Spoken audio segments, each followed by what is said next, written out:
Hello everyone and welcome back to another tutorial. Today we're going to see how to add a debit card in Apple Wallet. First thing first, on your iPhone, launch the Wallet app.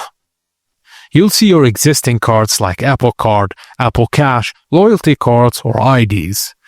To add a new one, tap the plus icon in the top right corner.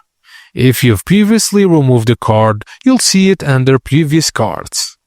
Tap debit or credit card, and you can also add this transit card and, if supported, state's digital driver's license. Now tap continue and use your phone's camera to scan your card, or choose enter card details manually if scanning doesn't work. Confirm your card number and enter the expiration date and the 3-digit CVV code. Now review your details carefully and read your bank's terms and conditions, then tap agree. Now your bank may ask for extra verification via text, email or call.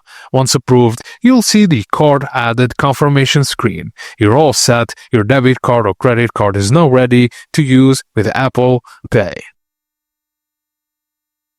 And that's it guys, as simple as that. Thank you for watching, and please don't forget to like and subscribe to our channel for more tips and tricks like this.